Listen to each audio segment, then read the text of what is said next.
Welcome to Country Fried Rock, where we talk with musicians to find out what inspires their creativity. Country Fried Rock, music uncovered. My guest today on Country Fried Rock is an artist, a musician, a guy who's got a whole lot going on, Browan Lollar. Welcome. Hey, thanks. Good to be here. I actually first heard about you through your art, specifically music-related art, and I started researching a little more and saw all kinds of other stuff that you do. And this was maybe 3 years ago. How did art develop for you? Well, I think I started drawing in church. My grandmother and mom would give me a pencil or a marker or something to keep me quiet in church because I think I was generally pretty bored. I would always start being loud. Yeah, I started drawing then. Then it just sort of grew in that direction as I got older, and I got more and more obsessed with it. Started drawing things out of comic books, and once I got to high school, I had a bunch of angst and stuff, just like everybody else did. So I started painting. Did you have any lessons? I had like a high school art lesson or two. Like I was in class. Usually, like I was so obsessed with it in my free time that by the time I made it to Art 1, I was kind of ahead of some of the other students. I started helping in class more so than actually being a student. So I'm more of a teacher's aide in my art class, but I learned a lot from him for sure. I mean, he was the one that first got me going into etching and canvas work. You still have visual art as part of your life as well. That's actually, it pays half the bills, or it pays for the music side of things sometimes. They end up feeding each other, but neither one usually ends up feeding me very well. But it's still something it accounts for probably 50% of my income. When did art become something that someone was willing to pay you for? It probably happened after doing the first Isbell record. After that, I had people getting in touch with me a whole lot just to get prints and other original pieces of art that I've done, and which was something I didn't know how to deal with. Outside of high school, I didn't know that people actually liked buying art. That was actually a way you can make a living. But since then, I've been selling a lot of prints. Do you have a preferred medium? I do, actually. It's really specific, too. I mean, I try to stretch out of this. Sometimes I'll do things that are completely out of the norm, but I like doing etches and adding color to them with India ink. That seems to be my favorite medium. And it's kind of a weird one. I haven't found many other artists that like working in that way. But honestly, it's kind of a weird, time-consuming way to do things, but I love the end result. The way that it ends up making it look aged and scratched, I really like. Hey, this is Browan. You're listening to Country Fried Rock. By etching, you're doing like acid etching. Do some of that. I haven't really got into deeply into that just yet. Mostly what I do, what I started off doing was buying an etch board and just scratching into it with nails and stuff like that. Then I started making my own because they only make etch boards or scratch boards so big. So I could only work up to a certain point. So I started figuring out a way where I could actually put it on pieces of wood that were a size that I could work with. So pretty much it's just like, it starts off black and white, and then I add color to it with India ink. Neat. And that's the one thing that, as I look at it on the internet, because that's where I see it, that texture does not come through or translate. Yeah. I'm still trying to figure it out. That's part of the reason I love it so much, is that it's always evolving and changing. And that's also another reason why I got away from the scratch boards, because they're square. It's always perfectly square, and I felt like I was, there's got to be a way to get out of that framework, just a square piece of board. When it became something of creating your own visual piece for someone else's artistic concept, how did that work for you? Well, on the first Jason record, it was a mistake, really, because I painted the tree that was on the cover of that. I painted it for my ex-wife. It was a gift to her, and she ended up taking it to work, and I think she put it up at her workplace for a little while, and she brought it back home, and she was like, I don't have anywhere to put this. I was like, okay, well, it's fine. And I took it back. And then a few months later, I was working on the Isbell record, and the management got in touch with me about doing the artwork. And I was late to the game. Obviously, we were trying to finish the record. And so I was like, I need to send him a few paintings just to get them off my back and kind of hold it over a little bit. So I scanned 2 or 3 paintings, and one of those paintings was the tree. And that was the first one I sent. And actually, the guy at the label sent me an email. He was like, that's it. That's the one we want. Perfect. And I was like, well, I can make it a little better. He was like, no, I don't want to change it. That's it. That's right. So that one was I stumbled into that one. And then from there on out with the second one, second record for Jason, I had more of an idea from the start what I wanted to do with the allegory with the 2 birds fighting, because it just seemed to fit the whole Here We Rest theme. And while we were doing the record, I knew exactly what I wanted to do. So I don't know. I guess maybe it's different every time. Musically, were you involved with both of those records from the beginning? Oh, yeah. You had the idea of it intrinsically. Right. Yeah, exactly. And the way that Jason was writing on that second record and the name that we ended up going with for the record definitely led me down the path of doing something with an allegory. The first one was a little bit more abstract, like the record. And this one, I had a very clear idea of what I wanted to do, and I think Jason had the same thing. So we were kind of, it seemed like we were kind of feeding off of each other as far as inspiration goes. Never miss a radio show from Country Fried Rock. Subscribe to our podcast on iTunes. Just search Country Fried Rock. What's different about creating an album cover for your own music? It's harder. I don't know why, but it is. Maybe it's because the only person I have to please is myself, and it's way harder to do that. With my EP, I ended up going with, it's another Indian ink painting I did. It's got 3 trees. It's actually, the painting is called Three Brothers.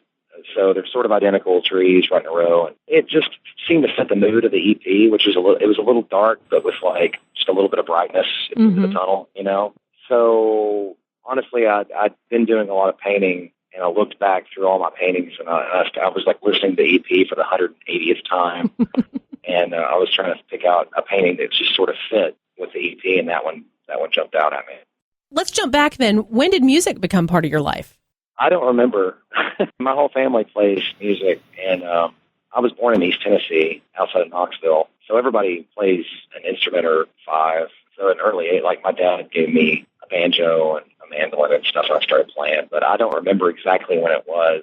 I was probably 4. Wow. So I just sort of grew up with a guitar. Once my hands got big enough to play, I grew up playing. And my brother was always like the awesome guitarist, so I wanted to be like him. So I just practiced every day to try to get there.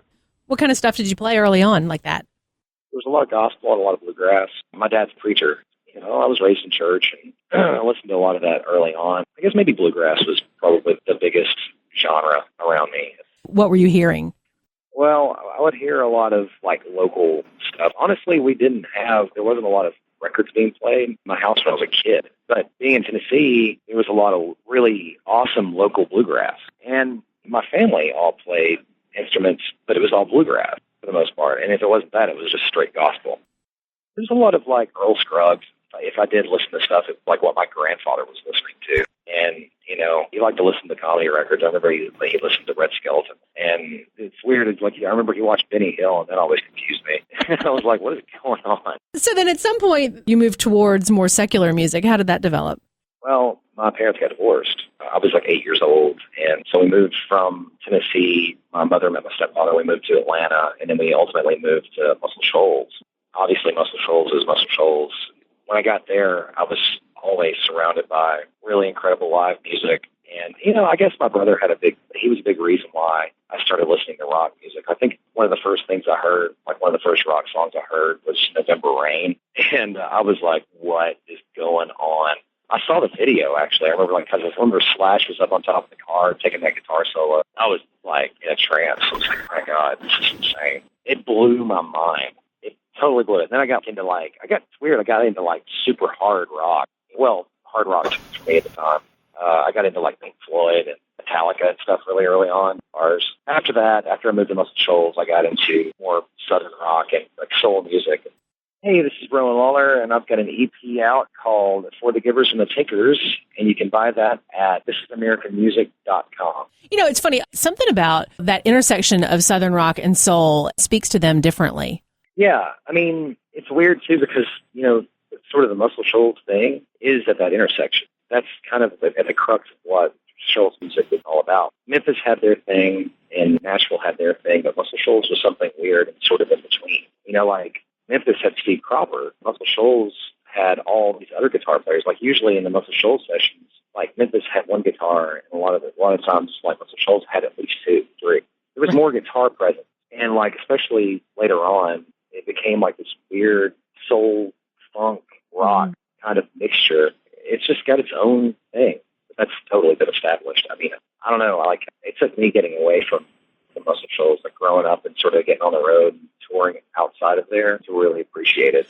And it's true. Like before then, I was like, well, there must be something outside of here that is better, and it's just, once you get away, you start realizing that what we have is extremely special and way better than anything outside for the most part. It's a small town. Mr. Souls has got music. I was actually just talking to the guys. I'm playing this band called St. Paul the Broken Bone. I was talking to the guys in that band, or Paul, the other day about it. And I live in Birmingham now. I moved from Mr. Souls about a year ago. And there's nothing to do there. Absolutely nothing to do other than music. There's like one bar. There's like maybe 5 or 6 places to eat. There's like 3 of those are fast food. Other than music or other than studios, there's nothing to do there. If you want to go there to cut a great record, you're going to do it. And I think most of the time it's because there's nothing else to do. How did music become something more than just a hobby for you? Early on, I was just trying to make it work any way I could. Like, I was really ignorant to how the business side of it worked. I still am. I would just book as many shows as I could in Florence, Huntsville, and Decatur, and Birmingham, Tuscaloosa, and try to get the guarantees up. But I still was like, there's this big gray area of like, how do you get from being a guy in your own band that plays to bars full of drunk people every night, playing at real venues in front of people that want to hear your music? And I had no idea. And then, I started playing in the 400 unit. I played in 3 or 4 bands before that. 2 of those were my own bands that I wrote all the material for and stuff. And then I started playing in Jason's band, and ended up happening for 6 years. So I got on the road, and I got a good example of what it's like on the other side of the curtain. You're working with management, you're working with this. It's nice because you can get spoiled. We'd love to share with you our free compilation album, the Country Fried Rock Collection, Volume 1. All the songs were donated for the benefit of Nucci's Space, a nonprofit organization helping prevent musician suicide in Athens, Georgia. Please consider a donation to Nucci's Space. 100% of the money you donate goes directly to their services. Enjoy, y'all. Being a sideman in someone else's band and creating your own music as well does different things for where you're coming from. How did that work for you through that time? Well, being with Jason, honestly, looking back on it, it was easy. All I really had to worry about was showing up to the band on time and playing the shows and writing my part. It's a dream. But once I got out of that, I was doing my own stuff, and now with the St. Paul thing, especially, it's like, with St. Paul, we're starting to be a lot more successful, and we've got management. We're dealing with the business side of things 98% of the time. And so I'm lucky to have gone through that for many, many reasons. But one of those is definitely the fact that it gives me kind of a leg up. And I know how things at least feel. So it helped. So that's great to have that, have some excellent experience to know, well, at least this feels good. Exactly. I mean, I think a lot of times we, in this band, or in St. Paul, and with my own thing, we try to listen to our gut. We're interested in building a family. A family of people that really believe in the music and like us, right? And like personally, and we like them. It's like, that's very important, because then everybody works towards the same goal. It's not about finding the biggest booking agency in the world and going with them because you can play with Justin Timberlake. That doesn't matter. What matters is sustainability and being able to play your own music for a living. I mean, that's really, those are 2 huge things. In the last couple years, at least, you've done a lot of different things related to music. Where has that taken you? Well, right now I'm in a band heading to Nashville with a band, with this band that we started almost a year ago. We played our first show. And basically 2 years ago, I got out of the 400 unit. I didn't know if I wanted to focus on painting or focus on music. I had like half an album in the can with this band, the Pollies. And when I decided to move to Birmingham, we decided to go our separate ways. Totally cool. I mean, like, we're still friends. Decided to say, I was like, well, I'm just going to take my songs, put out an EP, and you guys put out your own album, and everything will be fine. So it was weird, like deciding to put out my own solo EP with my name on it. I never actually considered putting out a Browan Lollar project. Weird having your own name out there. Like I would rather name it, like have a name and go with that project name instead of my own name. I just went with it to see where it would go. I don't know. I mean, like I put that album out, like literally the next week, I met the guys from St. Paul and I heard Paul sing and I was like, I've got to at least explore this avenue. Hey, this is Browan Lollar, and I'd love to work with your band on an album cover. So if you need an album cover, get in touch with me at browanlollar@gmail.com. It's crazy. And like, I remember having like this one night where I just sat there and thought about it. I was like, I just made a step in the solo career direction. And now I've got this opportunity. But honestly, I just felt so good about the St. Paul thing, and I believed in it so much that, I mean, my solo career is always going to be there. I write songs every week. As soon as there's a little space in the St. Paul schedule, I'm going to record another solo record. So that'll always be there for me to do. You know, St. Paul project, it's just another avenue to express something different. Well, so then as I listen to the EP, it's pretty dark. No, it is pretty dark, I know. I was dealing with some things. I was dealing with a few different divorces. I was dealing with an actual divorce from my wife, and I was dealing with a divorce from the 400 unit. There was a lot of change going on, and I guess that's when some of the real oil gets released in your soul and yada, yada, yada. But I don't know. I guess I was writing as a form of therapy, and I was trying to keep it as light as possible, honestly, and not succeeding. But I was just lucky enough to be working with some really good musicians in a really good situation. And they all totally supported me and understood what I was going for. So I think some of the songs came off the way I initially intended them to. Well, it's a very appealing EP. Who did you end up bringing into play? Well, it's basically the band The Pollies. Actually, I think Reed Watchett's a drummer now, but on my EP, it's John Davis playing drums. But other than that, it's The Pollies. On one track, I think Hotel Bar Straining Ears, Kenny Sampson is playing all the strings. I don't know, I just wanted to make a lush, interesting kind of, musically interesting kind of project. Where did you record it? I actually recorded it at a little studio at Studio 144 in Green Hill, which is where the Pollies recorded their record as well. Green Hill explain the whole Shoals thing to me, because it's not, it's so confusing to people who aren't from there. I'm looking for somebody to explain it to me, too. It's a weird little spot. Like, basically, you've heard people call it the Tri-Cities, the Quad Cities. It's basically Sheffield, Muscle Shoals, Tuscumbia, Florence. Those are the main four, and they're indistinguishable for the most part, other than a river cutting them in half. Okay, so on one side of the river, you've got Muscle Shoals and Tuscumbia, indistinguishable, separated by train tracks, maybe. On the other side of the Tennessee River, you've got Florence and Killen and Green Hill. Okay, so Florence, like, you drive north, you'll drive basically into Green Hill if you're going towards Nashville. That's where, like, Jason's from. I think Jason was born out in Green Hill. Mm-hmm. And there's literally nothing there. I don't even think there's a stoplight. Hey, this is Browan Lollar, and if you want to know more about my music or art or whatever I'm doing, you can go to browanlollar.com. So you went to Studio 144, and you brought in your buddies, and y'all recorded. And so then what's happening with that? I hear you about having the opportunity to continue to play solo when there's space in your time. Yeah. I'm basically, my EP is sort of out by itself right now, and I'm not able to do a lot of press behind it or shows. Once the St. Paul schedule loosens up a little bit, I'll be torn behind it. I'll basically be on the road all the time. Meanwhile, you've done some album covers for some other bands as well. That's right. I think the latest one I did was for a band called The Bear out of Florence. I did like a couple of ghosts creeping up on a little baby bear, and did the Redmouth album, I think the last Redmouth album recently, which is basically just a portrait of him, and a few others that I'm forgetting right now. I love doing that. I think I might love doing album covers more so than most anything else, because it's just an interesting little niche. Like, it's almost like doing film scores or something. How do you do that? How do you get known for doing that? But I grew up loving, like, Storm Thorgerson. Recently died. Actually, really bums me out. Famously, Dark Side of the Moon is along with 8 million others. Oh yeah, Enter the Outdoor, and just countless others. Houses of the Holy. I don't know. I just always wanted to figure out a way to be able to, like, listen to an almost finished record and kind of turn it into something visual. And I love working with the bands too, because the bands always have, like, clear-cut ideas that usually evolve into something different. Working with the Bear was an interesting thing, because Amber was basically like, just do whatever you want to do. Whatever mood strikes you when you're listening to the record, just go with it. And I kind of went with something kind of risky with the Ghosts, because it was, like, kind of funny looking and kind of out there on the edge. But she ended up loving it. She told me she liked it. Did you know them before? Oh, yeah. I've known them forever. There's literally maybe 100 people that hang out in Florence. Out of those 100 people, there are 15 bands. Hey, this is Browan. You're listening to Country Fried Rock. So who's a band y'all are friends with, or you've gotten a chance to hear that we probably should have on our radar?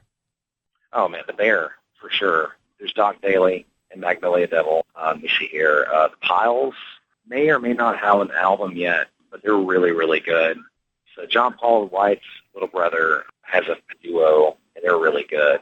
Of course, the Pine Hill Haints, they're from there too, and obviously the Pollies. And the thing is, like the Pine Hill Haints crowd has like 5 different projects wrapped up in that one little project. 6 out of 7, I think is what it's called. They basically like rearrange their parts in the band, and like they have a different songwriter. Yeah. It's so cool, stuff like that. Of course, Jamie Barrier does things a lot differently because, he's Jamie Barrier and he can get away with that kind of thing. So what do y'all have on tap? Y'all have been on the road like crazy. Yeah, we have. Right now, we're basically just, we signed up with High Road, and they're keeping us busy right now, but our album doesn't come out until August, September-ish. Ah. So basically what we're doing is touring ourselves to death and, like, getting ourselves into as many cities as possible before the album release. The album is basically done. We recorded it with Ben Tanner up in Muscle Shoals, actually. Yeah.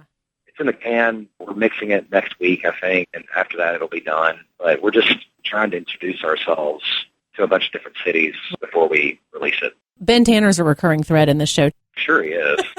I don't think he sleeps. Actually, before I talked to you, I talked to him on the phone for a minute because he's playing a show with St. Paul tomorrow. Oh, fun. We're opening up for John Mayer. That's going to be amazing. Y'all are going to put him to shame. Well, Paul is a freak of nature. Anyway, I definitely wouldn't want to follow him singing. A lot of times I'll open up for this band, like when we're on the road, just to sort of make it a full show and fill things out. A while back, somebody was like, "No, we want you to headline. Maybe we can get St. Paul to open." And I was like, it's not going to happen. It's just not going to happen. Well, I'm excited to hear about all the different projects that you have going on, both with your EP as well as working with St. Paul and the Broken Bones and the excitement that's surrounding that band. I just hope I can get back to making money on music most of the time. Thanks a bunch and safe travels to y'all. Thank you. Thank you so much. Take it easy. Talk to you soon, Browan. All right. Bye. Bye-bye. Country Fried Rock, music uncovered. Find our full playlist at countryfriedrock.org. You can subscribe to our weekly podcast on iTunes. Just search Country Fried Rock. Our theme music is from The Heap. Check them out at heapdeluxe.com. That's HEAPDELUXE. Our Country Fried Rock stinger is from Steve Soto and the Twisted Hearts. Country Fried Rock. Copyright 2013 by Lily Pad Productions. All rights reserved. Country Fried Rock is a partnership with the nonprofit Florence Regional Arts Alliance. Your donations to this program are tax deductible to the extent you are eligible under U.S. law. Country Fried Rock radio programs are distributed to public radio through the Public Radio Exchange, prx.org. Ever he been helping us some country fried rock.